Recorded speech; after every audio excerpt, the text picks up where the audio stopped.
Alright, today I am going to walk you through all of the different parts and the requirements for the society project. The society project is one of my favorite projects of the year, and every year students tell me it is one of their favorite projects as well. The idea is this: you are on an island. There is nobody else but whomever you came there with on that island, and your job is to create a society. And societies have different elements to them, and that's what we're going to go through today. So for starters, we want to know, what are you going to call your island? It can be anything appropriate.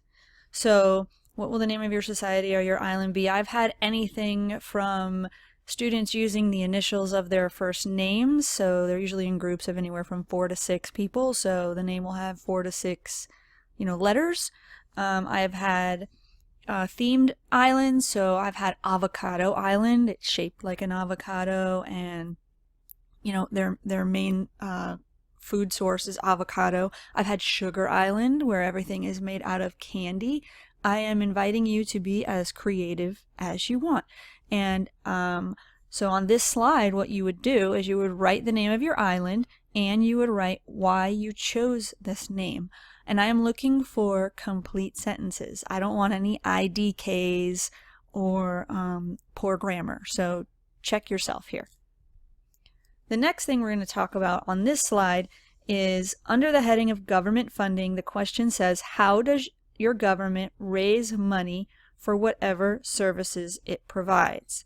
So that kind of asks you to choose the kind of government that you're going to have.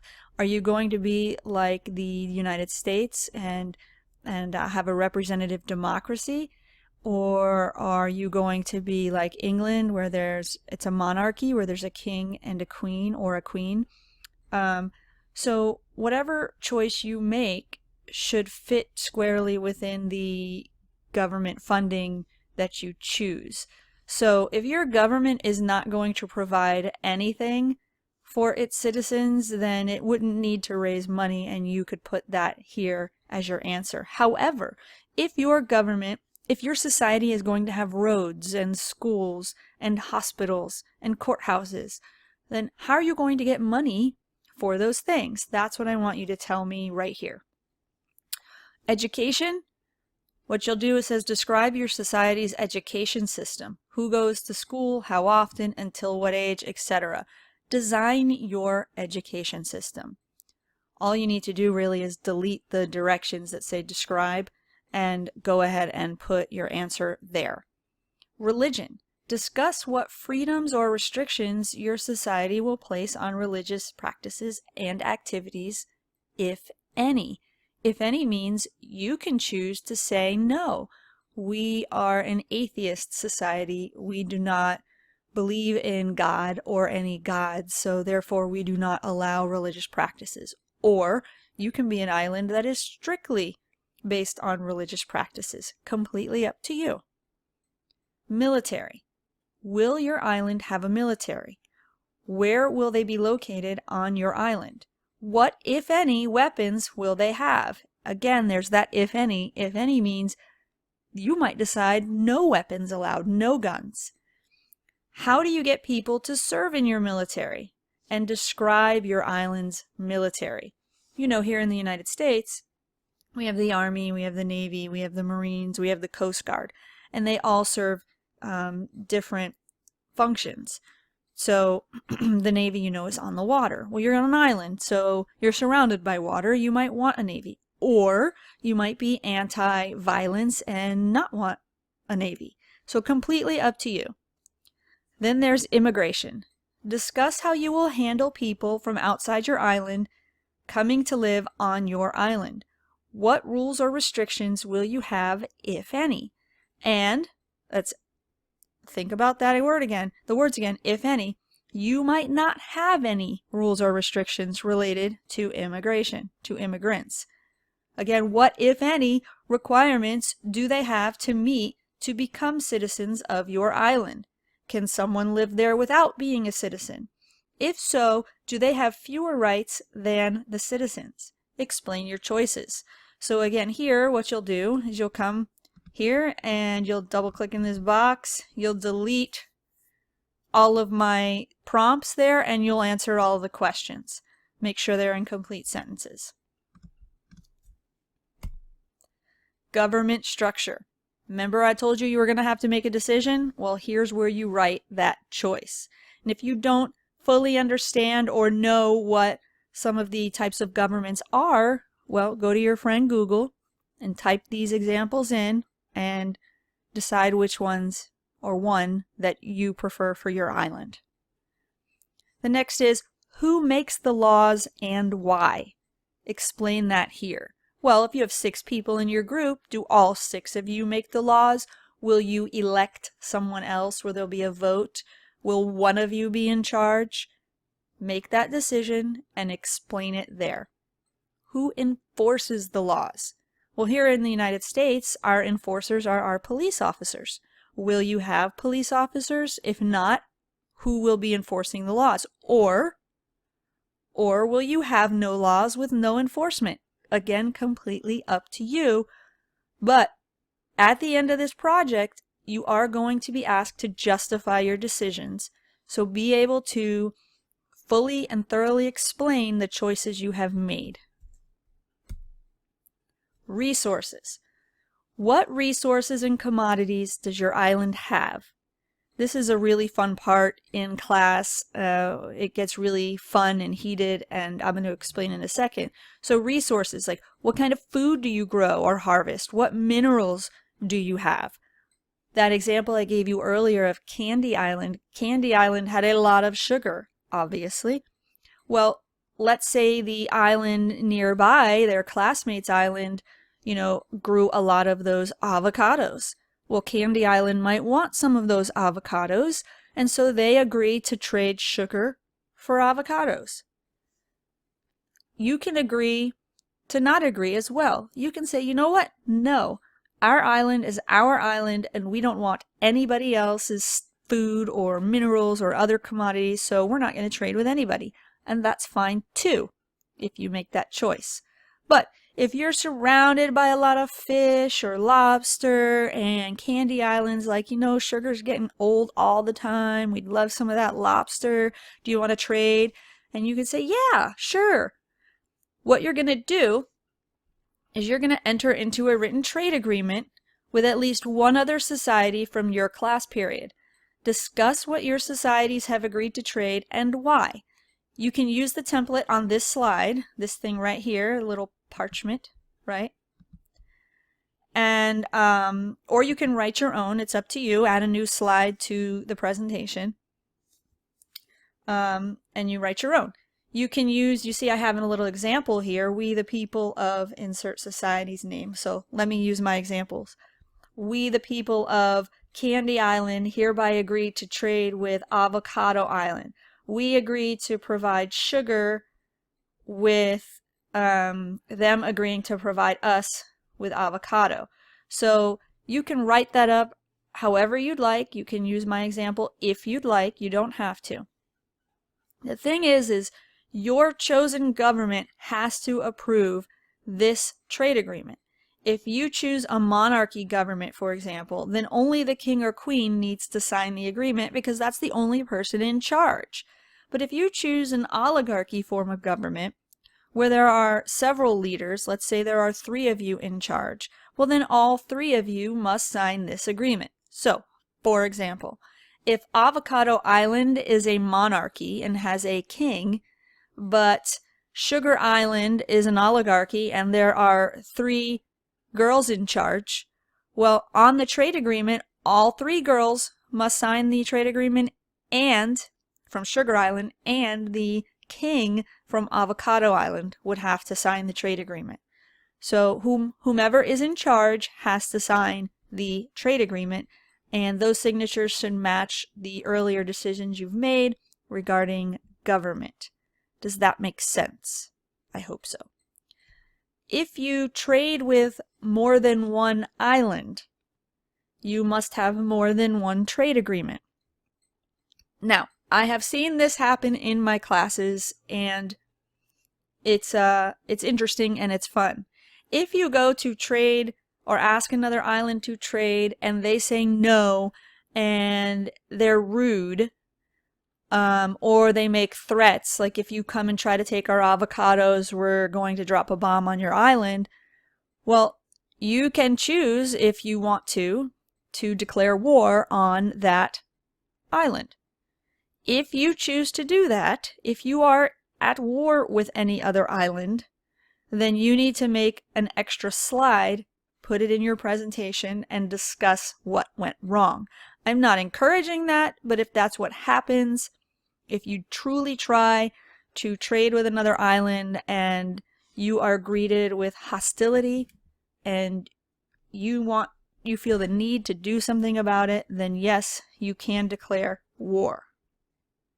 If you cannot get any other island to trade with you and you are not declaring war, you then on this slide explain what societies you asked and what explanations were given as to why they would not trade with you. So you still have to complete this slide. The next slide is citizens' rights. What, if any, rights will your citizens have? For inspiration, you can click this link, and it's called the Bill of Rights for Kids. And it basically goes over our rights in the United States. What rights do we have? You know, we have the freedom of speech. We have the right to bear arms, which is to carry a gun. We have certain rights with respect to police officers. So go ahead and click that link or do your own little Google search if you'd like. And I want you to list at least 3 rights that your citizens have. However, if you've chosen a type of government where your citizens do not have rights, then I want you to explain that here. So instead of saying our citizens have the right to this and have the right to that, you can say our citizens do not have any rights because, and then explain your choice. You can add more than 3 rights if you'd like. I always love it when students add more. The next slide, societies, laws, and consequences. I want you to create at least 8 laws for your society. Each law should have a consequence, and you should be able to explain why you chose each consequence. If you are a society without laws, you can delete the chart below and thoroughly explain that choice in well-written sentences. So, for example, if my law is nobody can carry a gun on our island, the consequence should say, well, if a citizen is found with a gun, what will happen? Well, then they are sentenced to a year in jail. And your explanation would be, well, we think that spending a year in jail might prevent them from ever carrying a gun again. Something like that. Don't use my example, come up with your own. The next slide, the society flag. You're going to have a name. You're going to have maybe a theme. So draw a flag for your society. Make sure you can change the shape of the flag. You don't have to have, this shape. If I click on this shape and I go up here, I go up to the menu bar, it says, you can't see the menu bar in the video, but it says shape, and I can change the shape. Feel free to do that. Use the tools you have in PowerPoint to change the colors. Just have fun and get creative here. So for example, if I were Candy Island, maybe, my flag would have a Twix bar on it. Society map. This is the big part of the project. Here's where you're going to draw your island. Make sure you include schools, places of worship, military, government buildings like courthouses and jails, and where your resources, like your commodities, are located. That's if you decide to have those things. Also make sure you show where your citizens will live. And the shape of your island can be anything appropriate. You can delete these instructions to have more room to draw your map, or if you want, you can create more than one slide with your map. You must have a legend which will help to make your map easier to understand. I'm giving you an example of a legend here, and you can change those items if you want. The legend on a map basically says, well, in this example, houses will be represented by triangles. So let's just say I want to draw my map, and it's going to look like this, and I'm going to divide my little island up into pieces like this. Maybe I want another part of my island over here, right? Over here I'm going to have another spot. Maybe I want to put a house, right? My houses over here. So I've gone to the shapes, the insert menu, and I've inserted a shape, the triangle. I can change the color of the triangles if I want, but let's say I'm going to have a cluster of houses over here. Then I can copy and paste the triangles, and I can place several of them here. And if I want the hospital, I can put the little plus symbol. If I want the hospital, you know, in the center of the island, I can put it here. You get the idea. How you choose to do things is completely up to you. On the next slide, this says money extra credit. Draw your society's money. What does it look like? If you want, you can change the shapes and the color of the items below. I just gave it to you as a template. You will receive 5% extra credit if you give me your society's money. Now, not if you give me, well, if you give me your society's money, I'll take it, but if you show me your society's money. At the end of this presentation, I have examples of what that might look like. Credit and character. On this slide, you will notice that these slides are numbered. Next to the slide numbers below, I want you to type the name of the members of your team that contributed to that numbered slide and explain what they did to contribute. If necessary, you can add rows. So if we go back up to the map, that is slide number 9. So here on slide number 9, if 2 people in your group created the map and the others did not, then I want you to tell me, you know, Sam and Johnny did the map. And you can say Sam drew it, Johnny colored it in. Something like that. I need you to be honest about that. So that explains the entire project.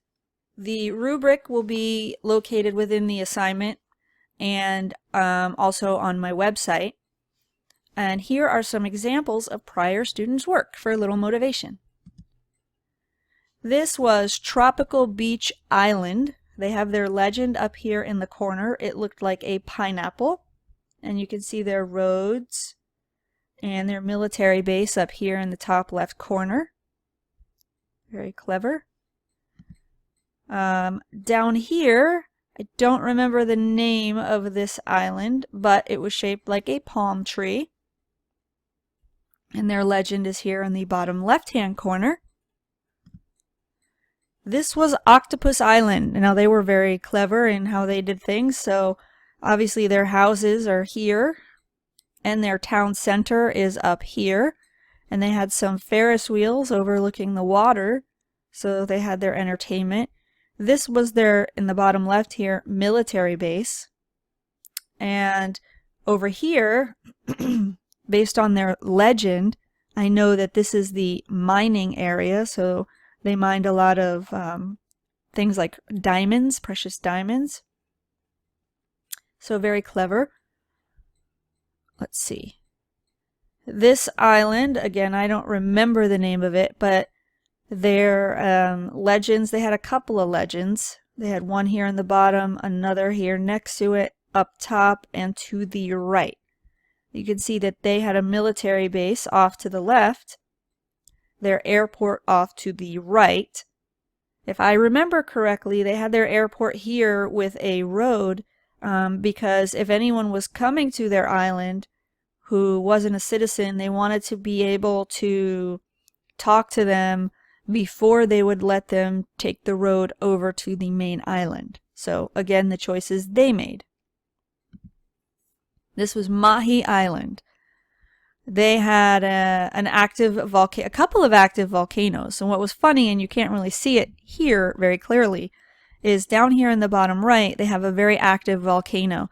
And drawn in pencil, I guess they ran out of time, is their jail. So they were putting their prisoners off the main island next to an active volcano. All the choices you can make. Oh, this was called Volcano Bay, so I guess this was their water park. And you can see their legend down here in the bottom left-hand corner. This is a close-up of the map legend from one of the first society maps we saw. And this is kind of what I'm looking for you to do. Tell me what the things are on your map. So obviously if you're going to have 1 million citizens, you don't need to draw 1 million houses, but you can tell me that this little house represents 100,000 citizens if you want. Completely up to you. Just help me understand your map. Flag examples. These are 5 different flag examples from prior students. You can have something as simple here as this T to represent your island. Sunshine Island, did something a little more elaborate. Up here in the left, they were very artistic, and same with down here in the bottom left, very artistic. Or you can do something simple like just the 3 colors. I believe their island in this situation was shaped the same as the flower in the center of the flag. So again, up to you. Here are the money examples. This island really went overboard and did extra, and it was very well done. They showed me, they had it laminated, their $1 bill, and they didn't. You don't even have to call your money dollars it's up to you. Their 5-cent piece, their 25-cent piece, and their 1-cent piece.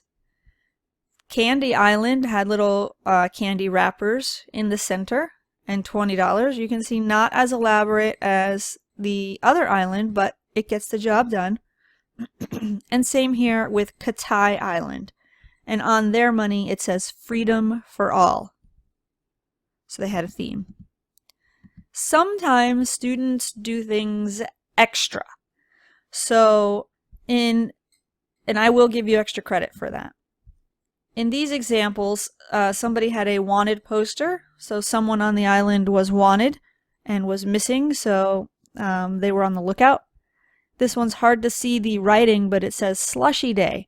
So they were a fruit-based island. A lot of the things that they had on their island that they were willing to trade with other societies was fruit. So because they had so much extra fruit, they had Fruit Slushy Day. I think it was once a week. And at the bottom it tells you the kinds of slushies that they had. Here on Candy Island, this was their either driver's license or ID cards. So they had their name, their date of birth, their nationality, and their gender, and their favorite kind of candy. I've also had, I don't have an example of it, but there was once a group of students that did a person of the day. So one member of their society would be recognized a day, and everyone on the island was required to come to the center of town to honor that person.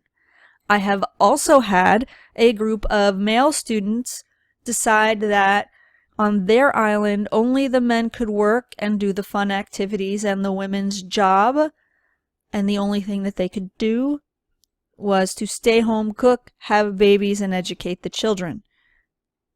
That was an interesting discussion with the rest of the class, but yes, you can make choices like that. Just be able to justify the decisions you've made. Here's a Bill of Rights example. When we do this in person in class, a lot of students get creative with the paper. They dye the paper with tea, and with their parents, they put little holes in the paper to make it look old, like our Constitution. And that's it other than the rules. Rule 1, everyone on the team must contribute to the project equally.